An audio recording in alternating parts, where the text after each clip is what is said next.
السلام عليكم ورحمة الله وبركاته.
إن الحمد لله نحمده ونستعينه ونستغفره ونعوذ بالله من شرور أنفسنا ومن سيئات أعمالنا. من يهده الله فلا مضل له ومن يضلل فلا هادي له. أشهد أن لا إله إلا الله وحده لا شريك له وأشهد أن محمدا عبده ورسوله. اللهم صل وسلم على نبينا محمد وعلى آله وصحبه أجمعين. أما بعد، فيا عباد الله أوصيكم ونفسي بتقوى الله وقد فاز المتقون. كما قال الله تعالى في القرآن الكريم: أعوذ بالله من الشيطان الرجيم، يا أيها الذين آمنوا اتقوا الله حق تقاته ولا تموتن إلا وأنتم مسلمون. Jemaah sidang Jumat dan sama-sama mengharapkan dari Allah Subhanahu wa taala. Alhamdulillah, segala puji bagi Allah yang senantiasa memberikan karunia dan nikmat yang tak terhingga. Kemudian salam dan salam semoga senantiasa tercurahkan kepada panutan kita, suri teladan kita Nabi Muhammad sallallahu alaihi wasallam, pada keluarganya, kerabatnya, para sahabatnya, para tabi'in, serta orang-orang yang mengikuti ajaran dan sunnah. Kemudian khatib berwasiat khususnya kepada diri khatib pribadi dan umumnya kepada jemaah sekalian agar senantiasa meningkatkan ketakwaan kepada Allah Subhanahu wa taala dengan cara berusaha menjalankan segala perintahnya dan menjauhi segala larangannya. Jemaah sekalian dan dirahmati Allah Subhanahu wa taala, salat merupakan ibadah yang utama yang diwajibkan oleh Allah Subhanahu wa taala. Orang yang mampu melaksanakan dan menjaga salat 5 waktu, ia akan memperoleh keutamaan yang luar biasa. Di antara keutamaan itu adalah Allah akan ampuni dosa-dosanya. Allah akan berikan cahaya baginya di dunia, di alam barzakh, serta kelak nanti di akhirat. Dan Allah Subhanahu wa taala akan memberikan warisan kepadanya, yaitu warisan surga Firdaus. Sebagaimana firman Allah Subhanahu wa taala dalam surah Al-Mu'minun, "Walladzina hum 'ala salawatihim yuhafizun, ulaika humul warithun, alladzina yarithuna al-firdausa hum fiha khalidun." Yang artinya walladzina, dan orang-orang yang mereka menjaga salat 5 waktu, yaitu melaksanakan salat yang 5 waktu. Ulaika humul warithun, mereka itulah orang-orang yang akan mendapatkan warisan kelak pada hari kiamat. Alladzina yarithuna al-firdaus, mereka akan mewarisi surga Firdaus, surga yang paling atas.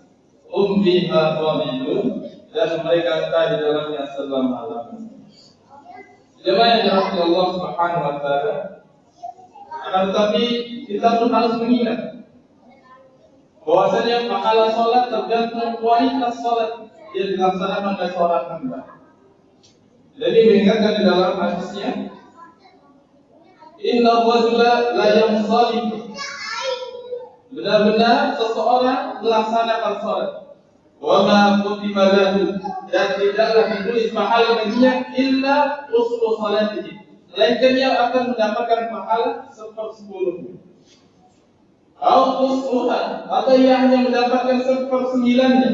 Sumnuha, ia mendapatkan pahala 1/8-nya. Subuha, ia mendapatkan 1/7-nya. Sudusuha, ia mendapatkan 1/6-nya. Umsuha, ia mendapatkan 1/5-nya. Rubuha, ia mendapatkan 1/4-nya. Sulusuha, ia mendapatkan 1/3-nya. Bahkan nisfuha, ia hanya mendapatkan pahala salat setengahnya saja. Hadis yang diriwayatkan oleh Imam Abu Dawud. Hadis ini menunjukkan orang yang mengerjakan salat pahalanya berbeda-beda, tergantung kualitas salatnya. Maka sebagian ulama menjelaskan ada tingkatan salat, ada 5 tingkatan salat. Yang pertama adalah mu'aqab, yaitu orang yang salat tetapi mu'aqab, dihukum oleh Allah Subhanahu wa taala, mendapatkan hukuman dari Allah Subhanahu wa taala. Mereka ini adalah orang-orang yang salat tetapi syarat dan rukun salat tidak diperhatikan, tidak dilaksanakan dengan baik, wudunya sembarangan. Ketika salat rukun sujudnya tidak diperhatikan, maka orang ini sekalipun salat dia mu'aqab, dihukum oleh Allah Subhanahu wa taala. Di dalam hadis Nabi yang mulia SAW bersabda, "Inna rajula la yusalli 60 sana." Sesungguhnya ada seseorang la yusalli, dia benar-benar mengerjakan salat 60 sana, 60 tahun lamanya, seumur hidupnya 60 tahun. Ma tuqbalu lahu salat, tetapi salatnya tidak diterima oleh Allah Subhanahu wa taala. Kenapa yang sujud? Dia menyempurnakan rukuk tetapi tidak menyempurnakan sujudnya. Wajibul sujud pada yutimul rukuk. Dia menyempurnakan sujudnya tapi tidak menyempurnakan rukuknya. Artinya orang ini tidak memperhatikan rukun-rukun sholat. Dia sembarangan dalam sholat, maka tidak diterima oleh Allah, bahkan mu'akhad dihukum oleh Allah Subhanahu wa ta'ala. Ini tingkatan yang pertama. Kemudian tingkatan yang kedua adalah muhasab, yaitu orang yang sholat tetapi dihisab oleh Allah Subhanahu wa ta'ala. Siapa mereka? Mereka adalah yang mengerjakan sholat, yang mereka mengerjakan syarat dan rukunnya sholat. Akan tetapi ketika mereka sholat, mereka pilih orang-orang yang lalai. Kata Allah, wadakan kuminal ghafilin, janganlah kalian menjadi orang-orang yang lalai. Yaitu sholat tetapi ia tenggelam dalam lamunan dan khayalan, dalam was-was setan, sehingga dia tidak memahami apa yang dia baca, karena sholatnya dalam lamunan dan khayalan. Orang yang seperti ini disuruh sholat berhasab, orang yang akan dihisab oleh Allah Subhanahu wa ta'ala. Semuanya dapat Allah Subhanahu wa ta'ala. Kemudian tingkatan yang ketiga adalah mukaffaratan. Orang yang sholat dan diampuni oleh Allah Subhanahu wa ta'ala, yaitu orang yang mengerjakan sholat, mengerjakan rukun dan syarat sholat, syarat dan rukun-rukunnya. Kemudian di dalam sholatnya dia senantiasa melawan was-was setan, melawan lamunan dan khayalan yang datang. Dia senantiasa melawan itu dan menghadirkan hatinya untuk mengingat Allah Subhanahu wa ta'ala. Ada salah satu tujuan sholat adalah untuk mengingat Allah. Wa aqimis sholata li dzikri. Dan dirikanlah sholat untuk mengingatku. Orang ini dia senantiasa melawan lamunan dan khayalannya, was-was dari setan. Karena orang ini mukaffaran, diampuni oleh Allah karena dia melawan was-was dari setan. Inilah tingkatan yang kedua. Kemudian tingkatan yang keempat adalah musafir, orang yang sholat dan berpahala. Siapa mereka? Mereka yang mengerjakan sholat, memperhatikan syarat dan rukun-rukunnya, serta menghadirkan hatinya untuk mengingat Allah dan memahami makna kandungan isi bacaan apa yang dia baca. Inilah yang Allah sebutkan dalam surah Al-Mu'min, yaitu orang-orang yang khusyuk. Qad aflaha al-mu'minun alladzina hum fi shalatihim khashi'un. Sungguh beruntung orang-orang yang beriman yang mereka khusyuk di dalam sholat, yang menghadirkan hatinya untuk mengingat Allah Subhanahu dari takbiratul sampai salam, dan dia memperhatikan, memahami apa yang dia baca dalam doa-doa sholat. Jemaah yang dirahmati Allah Subhanahu wa ta'ala. Kemudian tingkatan yang kelima adalah muqarrabun, orang-orang yang didekatkan, yaitu orang-orang yang mereka mengerjakan sholat dan telah tenggelam dalam kenikmatan sholatnya. Inilah tingkatan para nabi, para anbiya. Bagaimana Nabi yang punya SAW sholat dan setelah sholat hatinya sampai lupa, tetapi tidak merasakannya karena telah tenggelam dalam nikmatnya sholat. Nikmat dunia sholat. Begitu pula ada sahabat ketika sholat dipanah, kemudian panahnya dicabut lagi, dan dia tidak merasakannya karena dia telah tenggelam dalam kenikmatan kekufuran sholat. Inilah tingkatan yang paling atas. Jemaah yang dirahmati Allah, oleh karena itu hendaklah seorang muslim senantiasa belajar dan berusaha meningkatkan kualitas sholatnya. Hendaklah dia mempelajari makna apa bacaan-bacaan sholat yang dia baca. Kata Allah, kata kamu mengatakan sampai kamu memahami apa yang kamu baca. Dan sampai seseorang sholat tetapi tidak memahami apa yang dia baca. Jemaah yang dirahmati Allah Subhanahu wa ta'ala, demikian ayat sedikit ini, semoga bermanfaat. Kita berdoa kepada Allah, semoga Allah senantiasa menjadikan kita orang-orang yang khusyuk dalam mendirikan sholat. Aqulu qouli hadza wa astaghfiruhu innahu huwal ghafurur rahim.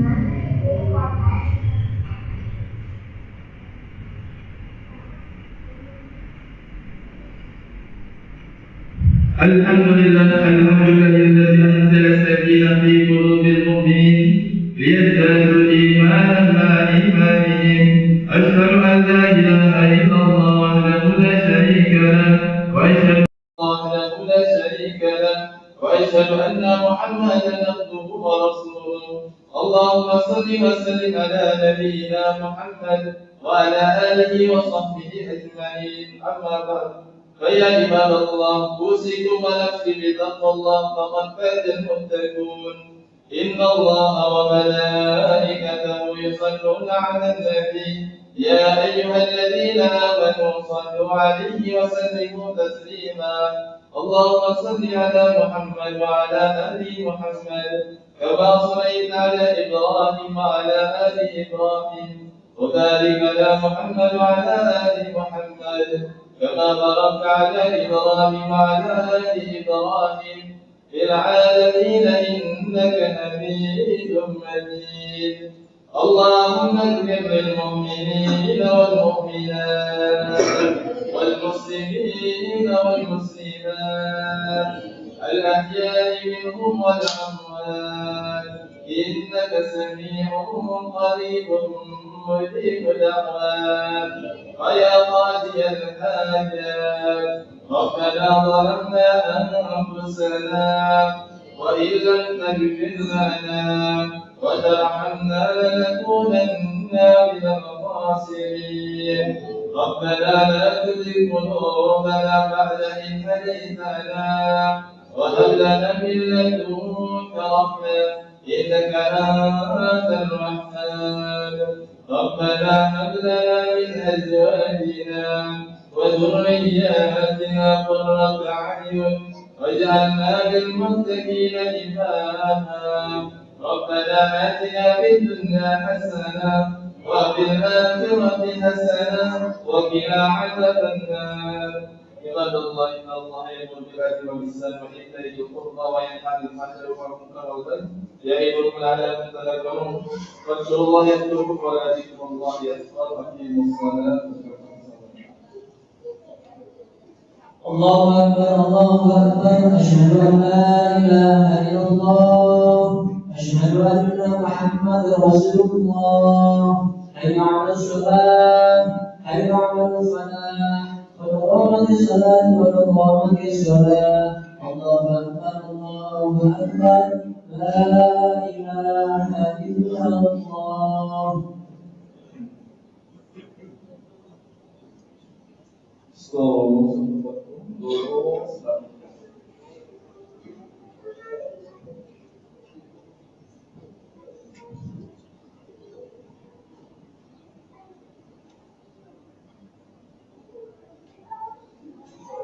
الله أكبر.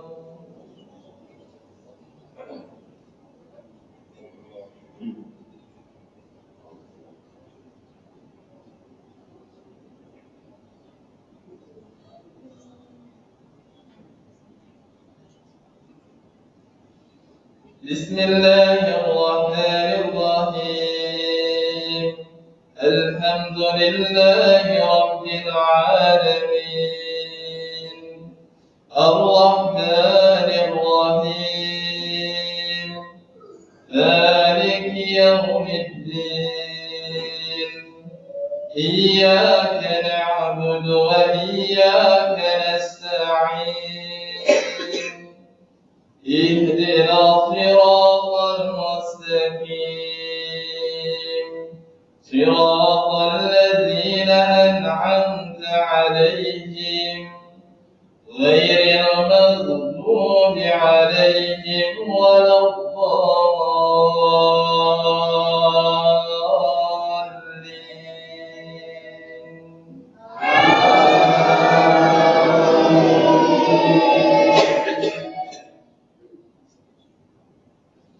سبح اسم ربك الأعلى الذي خلق فسوى والذي قدر فهدى والذي أخرج المرعى غثاء أحوى سنقرئك فلا تنسى إلا ما شاء الله إنه يعلم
الله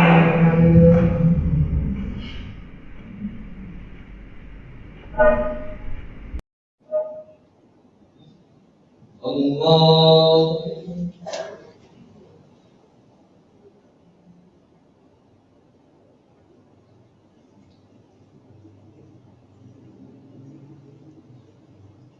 الله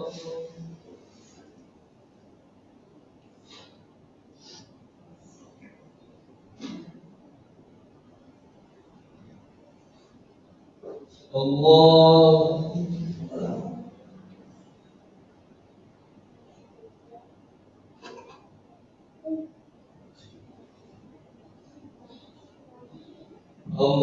الله أكبر.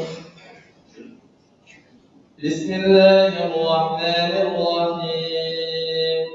الحمد لله رب العالمين الرحمن الرحيم مالك يوم الدين إياك نعبد وإياك نستعين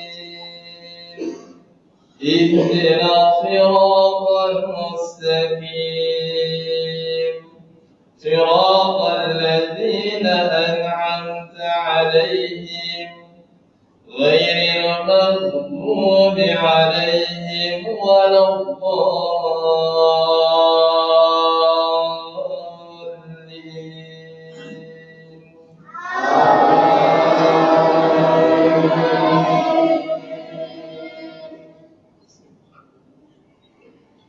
أرأيت الذي يكذب بالدين فذلك الذي يدع اليتيم ولا يحض على طعام المسكين وويل للمصلين الذين هم عن صلاتهم ساهون الذين هم يراءون ويمنعون الماعون. الله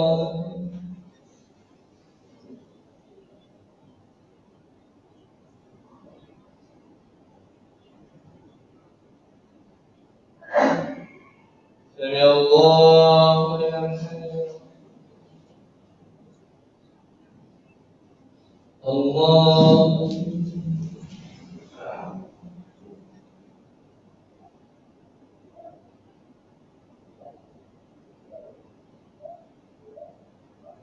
الله الله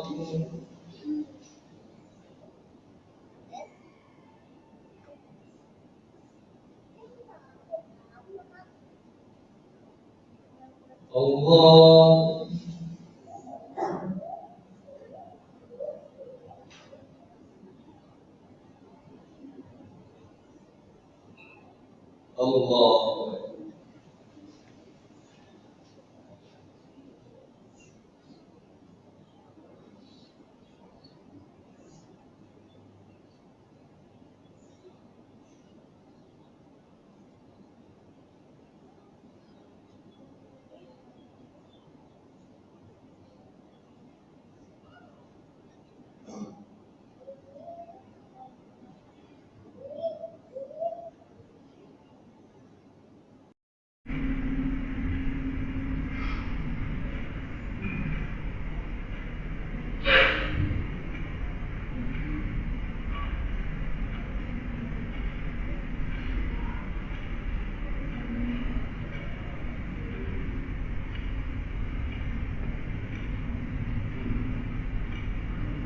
السلام عليكم ورحمة الله.